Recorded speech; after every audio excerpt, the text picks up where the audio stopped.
जी, आज जो हम पढ़ने जा रहे हैं वो है विजयनगर साम्राज्य के बारे में। ठीक है। विजयनगर साम्राज्य जो था वो इस समय का, यानी कि जब हम जिस समय की हम जो है यहाँ पे बात कर रहे हैं, तो उस समय का सर्वाधिक समृद्ध और धनवान जो है वो साम्राज्य था। ठीक है। अब जैसे कि अगर हम बात करते हैं कि जो विशेष तौर पर पौराणिक महत्व की जो चीज़ें आती हैं, तो उसे जो है वो क्या होता है, उसे राष्ट्रीय स्तर पर जो है उसे राष्ट्रीय विरासत के रूप में जो देखा जाता है, या फिर जो है विश्व सांस्कृतिक धरोहर के रूप में उसे देखा जाता है। क्योंकि हम्पी, सब पहले बात तो यही आती है कि हम्पी के बारे में हम यहाँ पे पढ़ क्यों रहे हैं, क्योंकि इसे जो है वो 1986 में जो है वो यूनेस्को द्वारा इसे विश्व सांस्कृतिक धरोहर का दर्जा जो है उसे प्रदान किया गया है। तो जहाँ तक इसकी बात हम करते हैं, तो हम्पी जो राजधानी थी वो कौन से साम्राज्य की थी? विजयनगर साम्राज्य की। तो विजयनगर साम्राज्य की जो राजधानी का जो नाम था वो था हम्पी। अब हम्पी जो थी उसका सबसे पहले हम ये बात कर लेते हैं कि उसका पता कैसे चला हमें। तो कैसे पता चला, क्या हुआ कि 1800 में, यानी कि 1800 ईस्वी के लगभग जो क्या होता है कि कर्नल कॉलिन मैकेंजी द्वारा जो है क्या कर लिया जाता है, हम्पी की खोज कर दी जाती है। ठीक है। ये इसका पहला है, मतलब जैसे हम कोई भी बात करते हैं तो सबसे पहले जो वो ये हमारे समक्ष जो वो किस रूप में आया, अगर ये विश्व सांस्कृतिक धरोहर के रूप में जो इसे दर्जा प्राप्त है, तो यहाँ तक ये कैसे पहुँचा कैसे। तो सबसे पहले क्या हुआ कि 1800 ईस्वी में यही कर्नल कॉलिन मैकेंजी, आपको याद होगा कि यही जो थे पहले सर्वेयर जनरल भी बने थे 1815 में, और 1821 तक जो वो भारत के प्रथम सर्वेयर जनरल के रूप में ये इस पद पर आसीन रहे। तो इन्होंने, ये एक अंग्रेज अधिकारी थे, उन्होंने जो वो 1800 ईस्वी में जो वो सबसे पहले हम्पी की खोज करी और सर्वेक्षण मानचित्र इसका तैयार किया। ठीक है। अब यहाँ पे सेकेंड जिसमें जो नाम आता है वो आता है अलेक्जेंडर ग्रीनलो। ठीक है। अब अलेक्जेंडर ग्रीनलो थे, एक्चुअली इन्होंने इसकी जो दीवारें थी उसमें जो चित्र जो उसमें बने हुए थे उसको एक प्रकार से जो उन्होंने कलेक्ट करने का जो है यहाँ पे प्रयास किया। यानी कि इसके संदर्भ में, जो भी हम्पी के संदर्भ में, जो पहले हमें अगर आप वर्तमान समय में अगर हम देखते हैं तो हम्पी के जब हम चित्रों को या वहाँ की मूर्तियों को या वहाँ की बनावट को जब हम देखते हैं तो स्वाभाविक रूप से जो हमारे अंदर की जो उत्सुकता है वो बढ़ जाया करती है। तो सबसे पहले जो उन्होंने इसके संदर्भ में जो यहाँ पे काम किया अलेक्जेंडर ग्रीनलो ने, उन्होंने क्या किया कि इसके संदर्भ में सबसे पहले जो चित्र थे उन्होंने कलेक्ट करा। फिर सेकंड जो आता है, उसके बाद जो थर्ड जिसमें आता है वो आता है जे.एफ. फ्लीट। 1876 में जो जे.एफ. फ्लीट द्वारा जो उसकी दीवारों पर जो उत्कीर्ण जो अभिलेख हैं। अब चित्रों और अभिलेखों में फ़र्क क्या है? चित्र जो आते हैं जिससे फ्लैट ये सरफेस आपको दिखाई दे रहे हैं, ये फ्लैट सरफेस में जो भी चीज़ बनी होगी तो वो क्या कहलाएगी? चित्र होगी। लेकिन आपने मूर्तियाँ देखी होगी ना, मूर्तियाँ हम जैसे घरों में भी जो है पूजा के लिए जो वो मूर्तियाँ रखते हैं, तो उसमें देखते हैं कि जैसे हमारे शरीर की बनावट होती है, ठीक वैसे ही जो वो उन्हें उकेरा जाता है, मतलब उत्कीर्ण जो हुए होते हैं तो वो कहलाते हैं आपके अभिलेख, और जो दूसरा आता है वो आते हैं आपके चित्र। ठीक है। कहने का मतलब है कि हालांकि दोनों चीज़ों में चित्र और मूर्ति आएंगी वो, लेकिन यहाँ पर जो दीवारों पे जो खुदा हुआ होता है, उत्कीर्ण जो मतलब कुरेदा गया होता है, तो वो क्या कहलाते हैं? अभिलेख कहलाते हैं। तो उन अभिलेखों को इकट्ठा करने और उनका अध्ययन करने में जो जे.एफ. फ्लीट द्वारा अगली जो महत्वपूर्ण भूमिका अदा की। अगला जो महत्वपूर्ण जो काम किया सर जॉन मार्शल, आपने पहले भी इनका नाम कई बार सुन लिया है। सर जॉन मार्शल, जैसे हम हड़प्पा सभ्यता की खोज के संदर्भ में जो हमने ये बात कही थी कि वहाँ पे सबसे पहले विश्व के समक्ष एक नई सभ्यता को खोजने संबंधी उद्घोषणा उनके द्वारा की गई थी। ठीक है। सर जॉन मार्शल, आपको याद होगा कि सांची का जो स्तूप था उसमें भी जो सुल्तान जहाँ बेगम के संरक्षण में वो अतिथिशाला में वहाँ पे रहे थे, द कंजर्वेशन मैनुअल और द मोन्यूमेंट्स ऑफ सांची की नामक जो है वो ग्रंथ उनके द्वारा वहाँ पर लिखे गए थे, याद है ना। तो यही सर जॉन मार्शल ने 1900 ईस्वी में क्या हुआ कि इसके संदर्भ में जो वो बहुत सारे महत्वपूर्ण जो साक्ष्य थे वो एकत्रित किए। ठीक है। यहाँ पे मैं लिखना भूल गया। तो 1976 में जो उसे राष्ट्रीय स्तर पर जो है राष्ट्रीय जो है पुरातात्विक स्थल के रूप में जिसे घोषित किया गया, इनकी इसको विरासत के तौर पर जो इसको दर्जा प्रदान किया गया। ठीक है। और फाइनली जो विश्व के संदर्भ में जो सांस्कृतिक जो महत्व की जो चीज़ें आती हैं तो उसे जो यूनेस्को द्वारा जो है मान्यता प्रदान की जाती है। 1986 में इसे विश्व सांस्कृतिक धरोहर के रूप में दर्जा इसे प्राप्त हुआ है। अब हम यहाँ पर जब हम बात करते हैं तो ये विजयनगर साम्राज्य जो था, विजयनगर साम्राज्य जो था वो, अब हम पहले तो ये एक ओवरव्यू देख लेते हैं कि वो कब से कब तक चला। तो 1336 ईस्वी से जो विजयनगर साम्राज्य का शासन शुरू हुआ था और फाइनली 1674 ईस्वी में जाके जो है यह पूर्णतया चलता रहा और तब जाके जो है यह समाप्त हो गया। ठीक है, अब हम इसको जो है वो इसके एक मतलब ये देख लेते हैं कि इस पर जो है कितने राजवंशों ने शासन किया और कब से कब तक जो है शासन किया। तो सबसे महत्वपूर्ण जो चीज़ आती है वो आता है आपका संगम वंश। तो संगम वंश में उसने क्या किया, संगम वंश में 1336 ईस्वी में क्या हुआ था, दो भाई थे, उनका नाम था हरिहर और बुक्का। उन भाइयों ने जब वो एक नगर के वहाँ पे स्थापना कर ली और वही नगर जो था बाद के समय में एक राज्य और साम्राज्य के रूप में परिवर्तित हो गया। तो यही जो विजयनगर जो साम्राज्य था 1336 में संगम वंश के प्रथम शासक यानी कि हरिहर प्रथम के राजगद्दी पर आसीन होने से शुरू होता है। क्लियर हो गया। तो संगम वंश का जो शासनकाल है वह 1336 से लेकर 1485 ईस्वी। उसके बाद जो दूसरा जो वंश आता है वो आता है सलूब वंश का एक छोटा सा जो शासनकाल वहाँ पर आता है 1485 से लेकर 1505 ईस्वी। और तीसरा महत्वपूर्ण जो समय रहता है वो आता है तुलु वंश 1505 से 1570। और चौथा जो आता है वो आता है अरविंद वंश 1570 से 1674। कल भी हमने इससे बात करी थी, तो उसमें हमने देखा था कि वहाँ पे 1570 से पहले एक महत्वपूर्ण लड़ाई वहाँ पे हुई थी, याद है? किसके साथ, कौन सी लड़ाई थी वो? तालीकोटा की लड़ाई। कौन सी लड़ाई थी? तालीकोटा की लड़ाई। ये कब हुई थी? 23 जनवरी 1565 ईस्वी में। 23 जनवरी 1565 ईस्वी को क्या हुआ? तालीकोटा की लड़ाई हुई। और इस लड़ाई में क्या हुआ?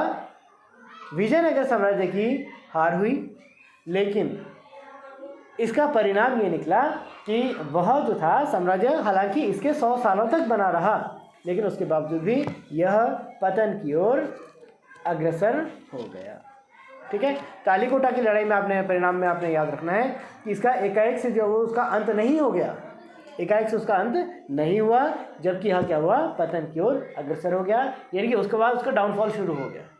ठीक है, जैसे हम किसी भी चीज़ के बारे में बात करते हैं ना, जैसे यहाँ तक कि अगर हम अपनी जीवन के बारे में अगर बात करते हैं तो वहाँ पे सबसे पहले बाल्यावस्था आती है। ठीक है, फिर वहाँ पे पहले शैशवावस्था आती है, फिर बाल्यावस्था आती है, फिर किशोरावस्था आती है।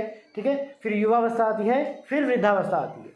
तो वृद्धावस्था के आने पर क्या होता है, हमारा जो बॉडी होता है, जो सिस्टम होता है, वो भी थोड़ा सा कमज़ोर होना शुरू हो जाता है। तो ठीक वैसे ही तालीकोटा की लड़ाई में जो उसको जो पराजय का सामना करना पड़ा, उसके परिणामस्वरूप जो है यह निरंतर पतित होता चला गया, कमज़ोर होता चला गया और फाइनली 1674 ईस्वी में जाकर पूर्णतया समाप्त हो गया। ठीक है, अब यहाँ पे हम बात ये कर रहे हैं कि विजयनगर साम्राज्य में सबसे पहले विजयनगर साम्राज्य का सबसे महान शासक कौन था बेटा? कृष्णदेव राय। कौन था? लेकिन संगम वंश का सबसे महान शासक कौन था? देवराय द्वितीय। एक चीज़ यहाँ पे कॉमन लग रही है तुम्हें, वो क्या है? दोनों के नामों में कॉमन क्या आया? राय। क्योंकि वहाँ के जो शासक थे वो स्वयं को राय कहलाते, समझ गए? ठीक है, वो क्या कहलाते थे? राय, वो खुद को कहलाया करते थे। अगर हम इसकी स्थापना के संदर्भ में बात करते हैं तो इसकी स्थापना कब और किसने की थी? विजयनगर साम्राज्य की स्थापना कब और किसके द्वारा की गई? हाथ सामने को रखिएगा, आदर पाँव। 1336 ईस्वी में हरिहर और बुक्का नामक दो भाइयों द्वारा इस साम्राज्य की स्थापना की गई थी। ठीक है, अब हुआ क्या? इसकी जो पूरा का पूरा जो घटनाक्रम था, हुआ क्या कि मोहम्मद बिन तुगलक, नाम सुना होगा आपने पहले भी। मोहम्मद बिन तुगलक का नाम हमने पहले कहाँ लिया है? हाँ, पहला हमने लिया था ज़ियारत के, क्योंकि मोहम्मद बिन तुगलक पहला वो मतलब मुसलमान शासक था जिसने मोइनुद्दीन चिश्ती की अजमेर स्थित दरगाह की ज़ियारत पहली बार की थी। और दूसरा, इसी मोहम्मद बिन तुगलक के काल में एक यात्री भी आया था, कोई, कौन? इब्न बतूता, मोरक्को का वासी इब्न बतूता, जिसने रिहला नामक ग्रंथ लिखा। और तीसरी महत्वपूर्ण चीज़ आती है कि मोहम्मद बिन तुगलक को बुद्धिमान शासक के रूप में जाना जाता है। तो मोहम्मद बिन तुगलक ने क्या किया? दक्षिण भारत में हमला कर लिया, दक्षिण भारत में हमला किया। और दक्षिण भारत में हमला करने के उपरांत जो है वो यहाँ के शासक, काम्पी के शासक को जो उसने मतलब एक बार से प्रभावित किया और वहाँ से बहुत सारे लोगों को बंदी बनाकर ले आया। तो उसी में हरिहर और बुक्का नामक ये दो भाई भी इसमें शामिल थे। उन्हें वो दिल्ली लेके आया अपने साथ, और दिल्ली लाने के उपरांत जो है उन्हें उनका धर्म परिवर्तन करवा दिया गया। ठीक है, उन्हें मुसलमान बनवा दिया गया। और मुसलमान बनाने के उपरांत लेकिन कुछ समय पश्चात क्या हुआ, ये जो हिंदू, जो ये राष्ट्र हिंदू, ये जो क्षेत्र था, आपका विजयनगर साम्राज्य। तो यहाँ के फिर से जब वो यहाँ के हिंदुओं ने उन मुसलमान, क्योंकि मुसलमानों ने जीत लिया था ना मोहम्मद बिन तुगलक से, तो उनके विरुद्ध जो है उन्होंने विद्रोह कर दिया। ठीक है, तो हिंदुओं का दमन करने के लिए अब इन्हीं दो भाइयों को वहाँ पे विद्रोह दमन के लिए भेजा गया। वो वहाँ पे पहुँचे, लेकिन वहाँ पर उन्हें जो है वो कौन, किससे मुलाकात हुई उनकी, कौन उनसे मिले, उनके गुरु विद्या राणा। कौन मिले, उनके गुरु विद्या राणा। और उन्होंने, उनके गुरु ने जो उन्हें आदेश दिया, उन्हें परामर्श दिया कि तुम पुनः हिंदू धर्म को जो है स्वीकार कर लो, पुनः हिंदू धर्म अपना लो। और साथ में उन्होंने उस जो है बात को जो है मान लिया, उन्होंने हिंदू धर्म स्वीकार कर लिया और अपने गुरु यानी कि विद्या राणा के नाम पर ही एक छोटे से नगर की वहाँ पे उनके द्वारा स्थापना की गई, जो कहलाया विजयनगर या विद्यानगर। ठीक है, 1336 ईस्वी में। और ये जो थे वो एक हिंदू शासक जो है, हिंदू शासकों के रूप में से इन्हें देखा जाता है। और ये स्वयं को राणा या हिंदू सूरत राणा की उपाधि से जो स्वयं को जो वो मतलब उपाधि धारण किया करते थे। ठीक है, और ये अब आपको पता होना चाहिए कि वो कौन सी नदी के किनारे स्थित है, तुंगभद्रा नदी के किनारे स्थित है। अब सबसे पहले जो हम संगमश के बारे में ही यहाँ पे बात कर लेते हैं। तो संगमश मुख्य तौर पर जो है हम संगमश की जब बात करते हैं तो वहाँ पे संगमश में सबसे पहला जो इसमें शासक आता है वो आता है हरिहर प्रथम। ठीक है, आपने थोड़ा थोड़ा ये नोट डाउन भी कर लेना। संगमश का प्रथम शासक आता है आपका हरिहर प्रथम 1336 से 1356 ईस्वी में। ठीक है, अब उसने, हालांकि उसका 20 सालों का समय था, लेकिन मतलब उसका निश्चित तौर पर जो एक नया साम्राज्य उसके द्वारा स्थापित किया जाना है तो उसको बहुत सारी चुनौतियों का भी सामना उसके लिए उसको करना पड़ेगा। 2-3 क्षेत्रों में उसे जो महत्वपूर्ण कार्य करना पड़ेगा। अब कभी भी कोई सरकार नहीं जो वो वहाँ पे बैठती है, या फिर जो है कोई राजा नया जो है वो राजगद्दी पर आसीन होता है, तो उसे कुछ मामलों को लेकर जब वो कार्य करना होता है, जैसे सेना पर। ठीक है, सेना पर। दूसरा होता है शासन प्रबंध पर। तीसरा होता है सिंचाई के साधनों पर। और चौथा होता है लोक भलाई के कार्यों। क्लियर हो गया? ठीक है, क्योंकि सिंचाई इसलिए ज़रूरी है क्योंकि आपने देखा कि प्राचीन समय में हमारे अधिकांश समयों में या राजवंशों में जो वो लोगों का जो मुख्य व्यवसाय था वो क्या था, कृषि था। और दूसरी बात, जब कृषि जो मुख्य व्यवसाय रहा करता है तो वहाँ पे राज्य की आय का मुख्य स्रोत भी क्या रहेगा, भू राजस्व रहेगा। क्या रहेगा? क्योंकि कृषि से पैदावार होगी और पैदावार जो मतलब कर के रूप में हम देते हैं वो कहलाता है भू राजस्व। क्या कहलाता है बेटा? ठीक है, तो इसमें जब वो ये हो जाएगा। ठीक है, इसको आपने कम से कम 2 चीज़ें आप इसमें लिख लिए। पहला हमने बोला किस क्षेत्रों से काम किया, सैनिक शक्ति। दूसरा शासन प्रबंध। तीसरा कृषि। ओके, और बाकी आप सिंचाई और ये आप उसमें कर सकते हो। ठीक है, ओके बेटा। उसके बाद दूसरा जो नाम, महत्वपूर्ण जो नाम आता है वो आता है बुक्का प्रथम। ओके, क्या आता है? बुक्का प्रथम। ठीक है, अब ये बुक्का प्रथम जो था, अब ये बुक्का प्रथम जो है वो क्या है कि ये जो था उसका जो वो दूसरा महत्वपूर्ण शासक था, जिसने 356 से लेकर लगभग 377 तक जो वो शासन किया था।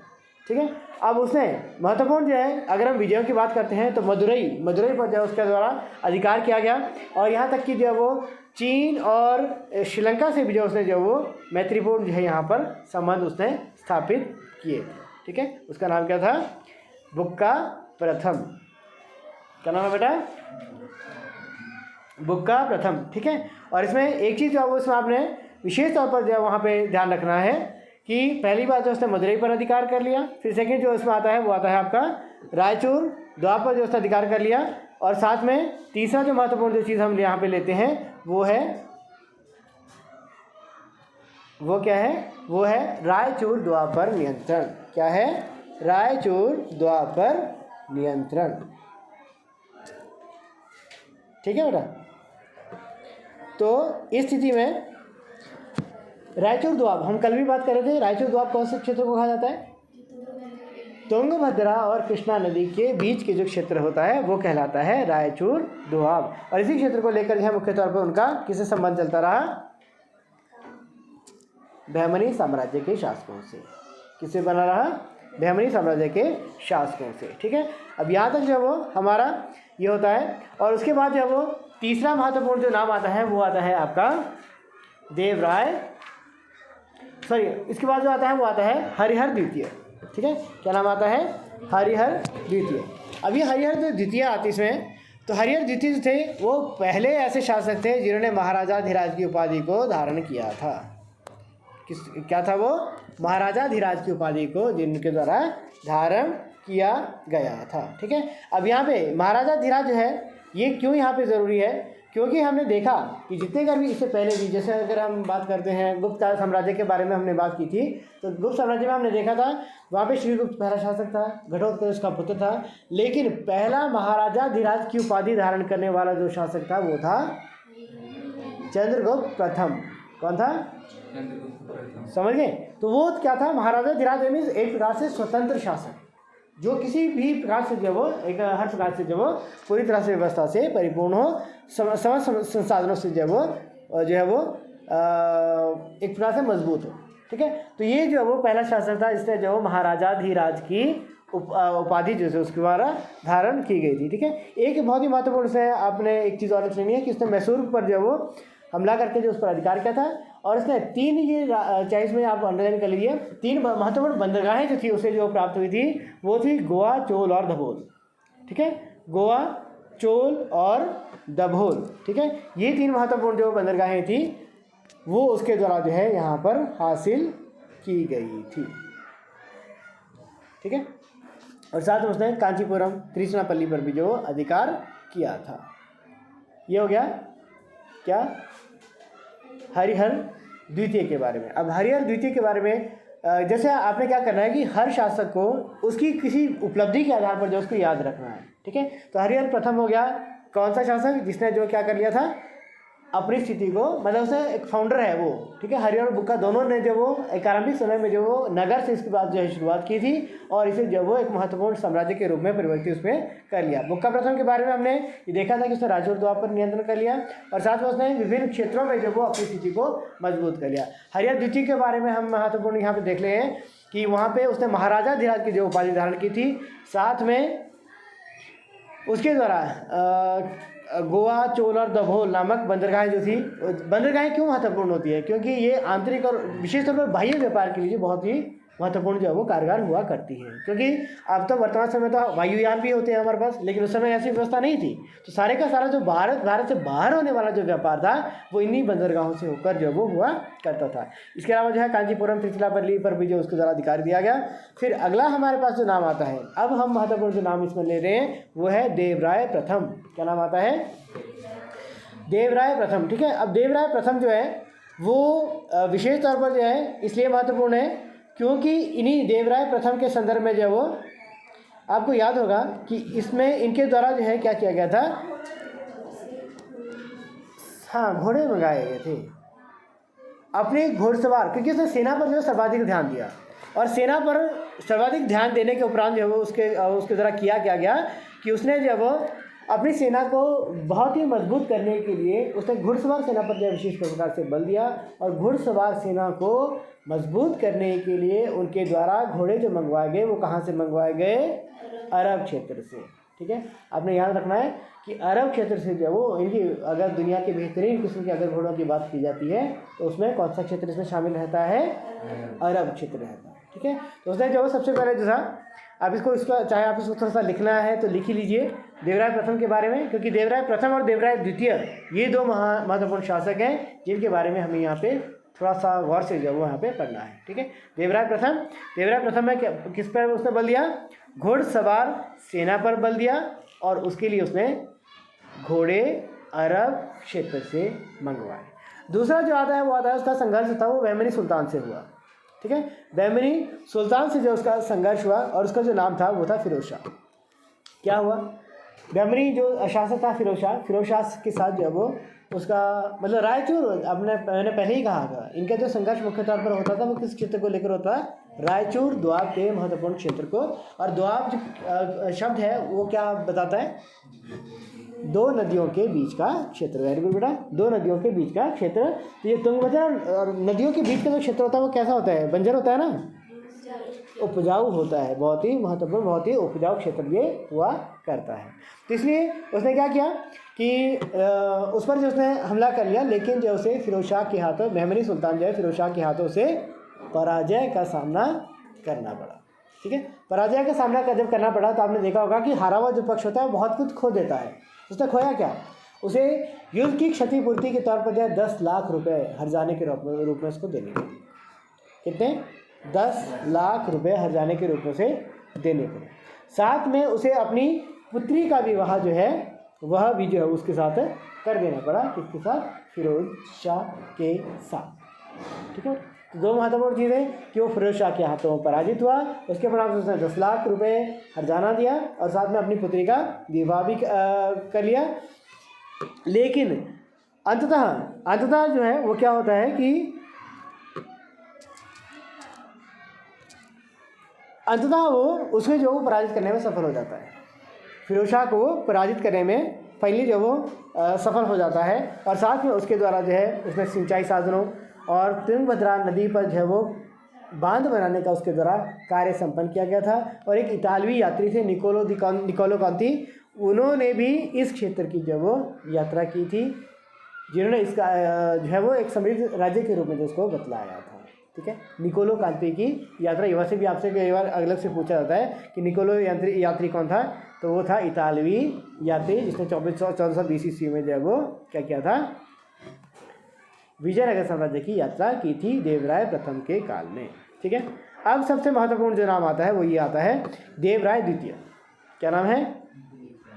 देवराय द्वितीय। कौन थे ये?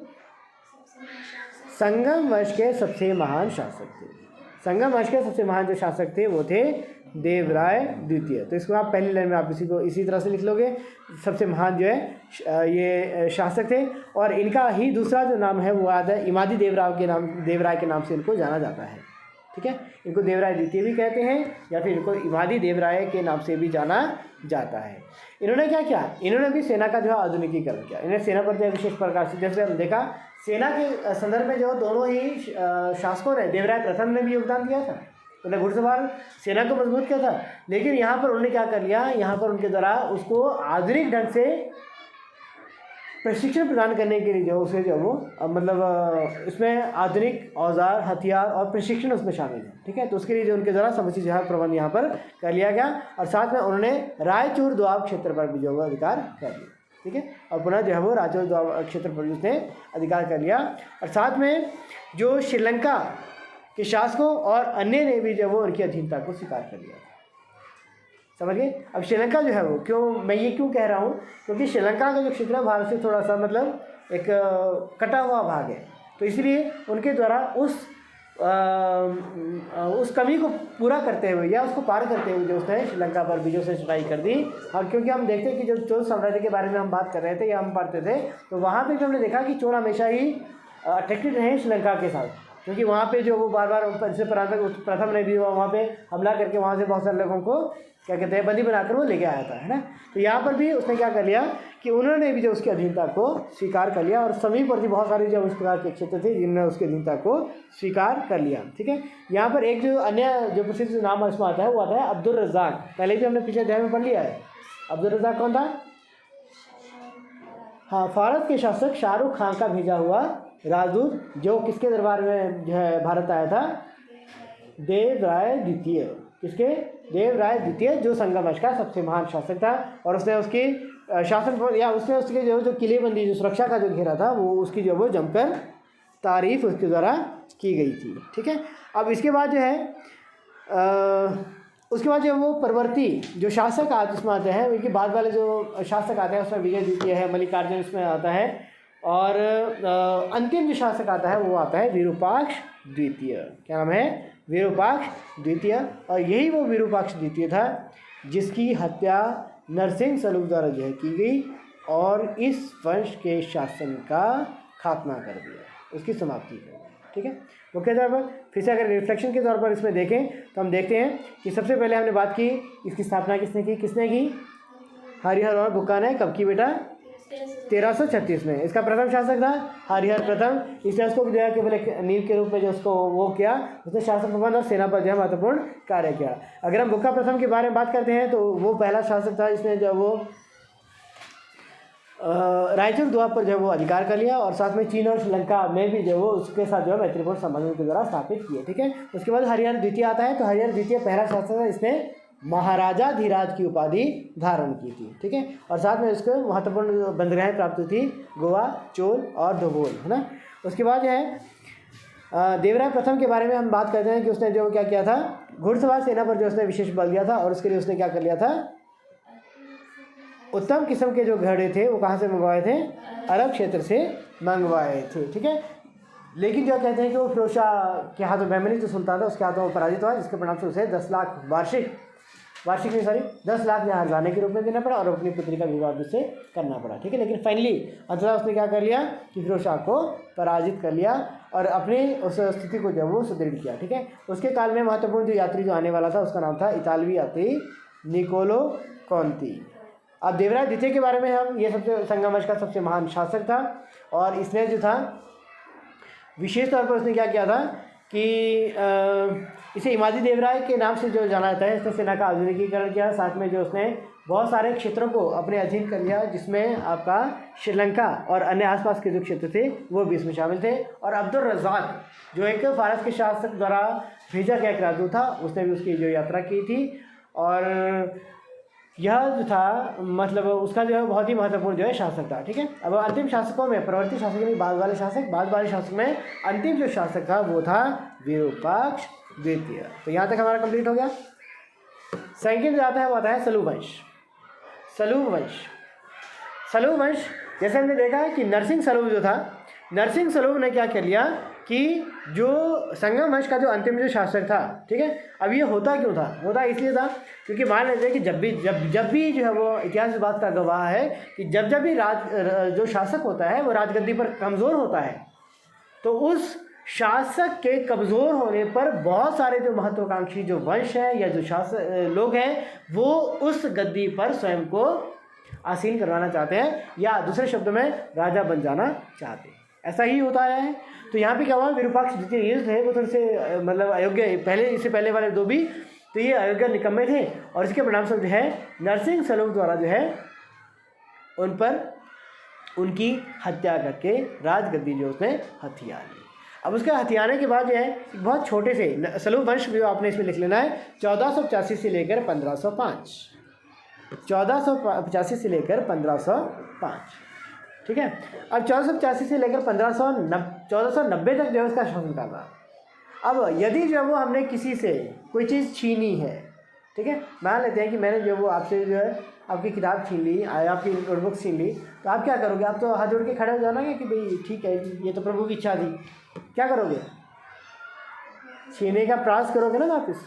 तो यहाँ पे जिन लोगों से जो उसने मतलब ये सत्ता छीनी थी तो निश्चित तौर पर वो लोग भी उसे वापस हासिल करने का जो है प्रयास कर सकते थे और कुछ अन्य महत्वाकांक्षी जो लोग हो सकते थे वो भी जो है और प्रयास करते थे। इसका सबसे महत्वपूर्ण 5 वर्ष का इसका शासनकाल रहा है। तो इसका सारे का सारा जो शासनकाल रहा था मुख्य तौर पर विद्रोहों का दमन करने में ही व्यतीत हो गया।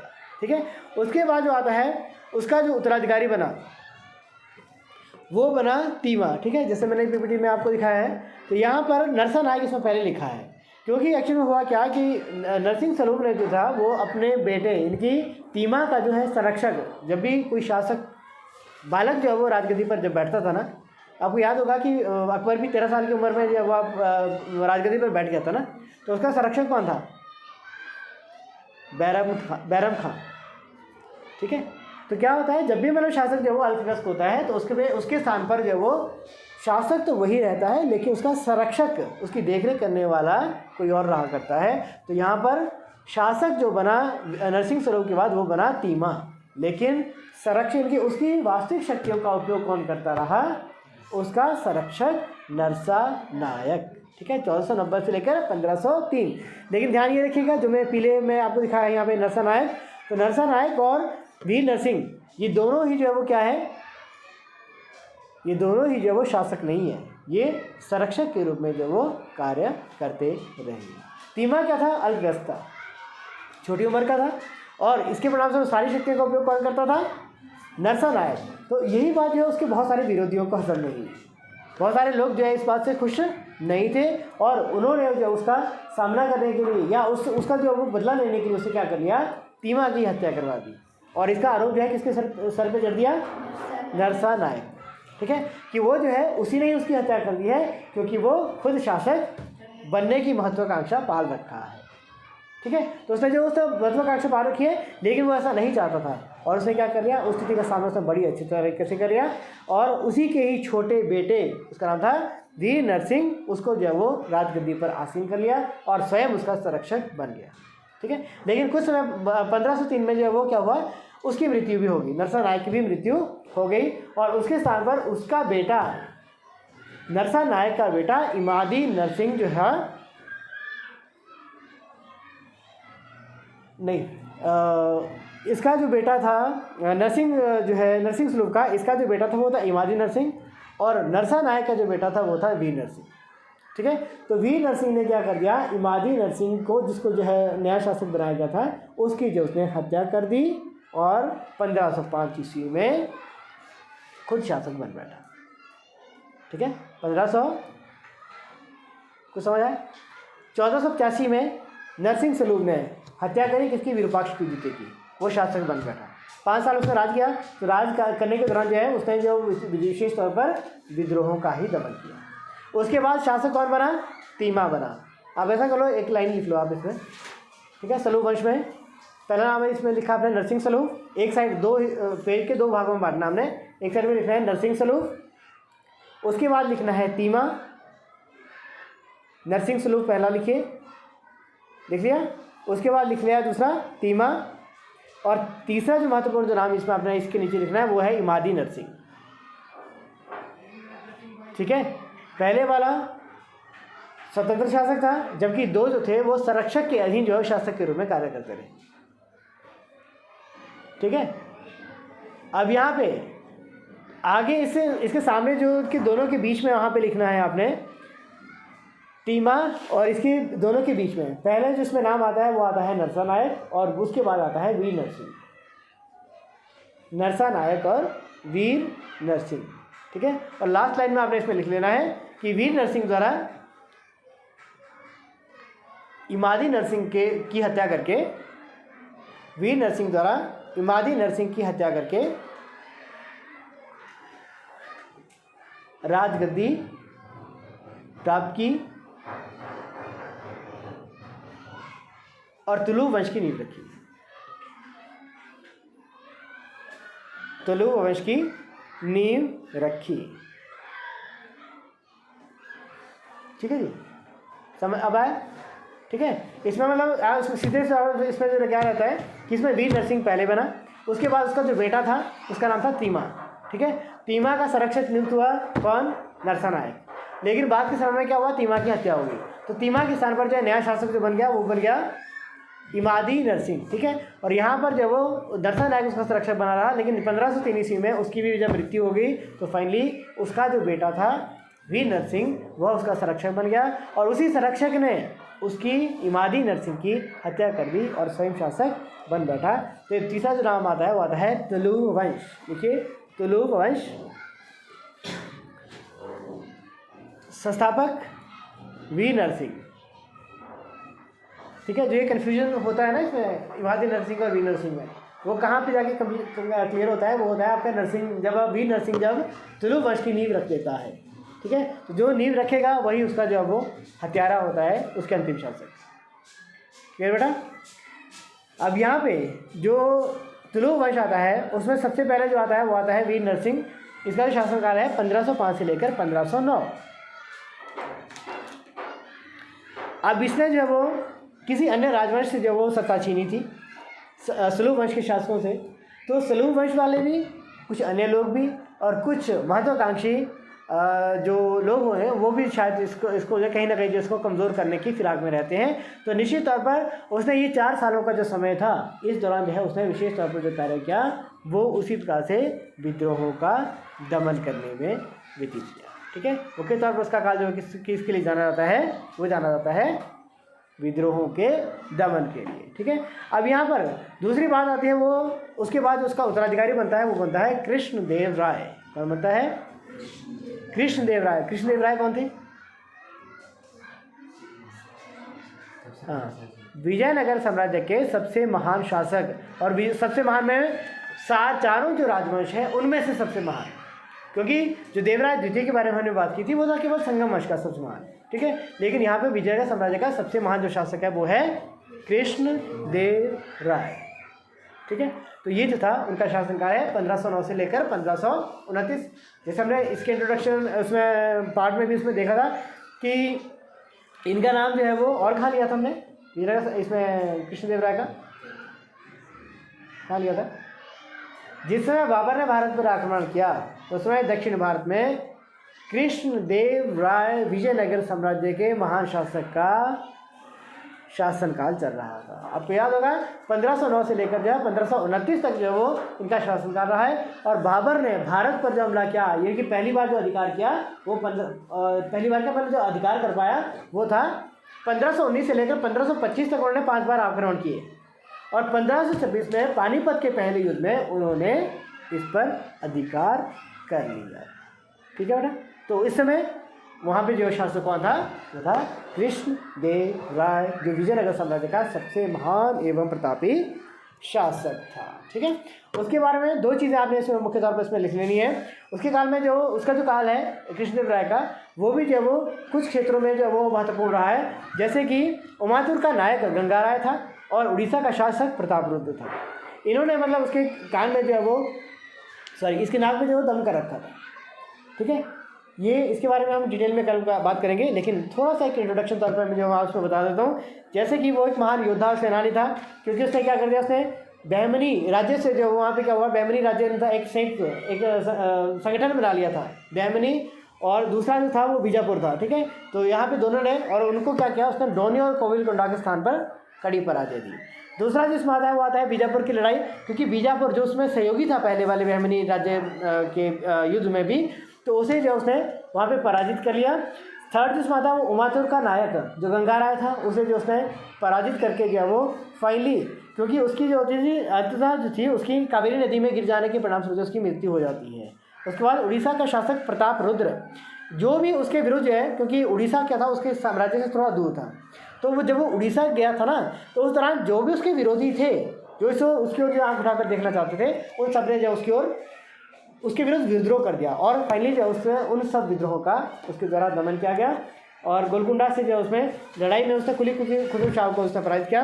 और साथ में आपको याद होगा कि वो एक महान योद्धा था, महान कला साहित्य का संरक्षक था, जिससे मैंने कल भी बात की थी। उसने 2 ग्रंथों की रचना की थी, संस्कृत में जामवंती कल्याणम और तेलुगु में अमुक्त मर्यादा की। और इसके साथ आपको ये भी याद होगा कि उसने जो वो क्या कहते हैं उसको, अपनी माता के नाम पर एक नागरपुरम नामक नगर भी बसाया था। ठीक है, और उसने जो विभिन्न मंदिरों को बनाने में या उसके संरक्षण में भी पर्याप्त योगदान उसके द्वारा दिया गया था। ठीक है बेटा, चलिए जी, बाकी फिर कल करते हैं। ठीक है, समझिए, चलिए।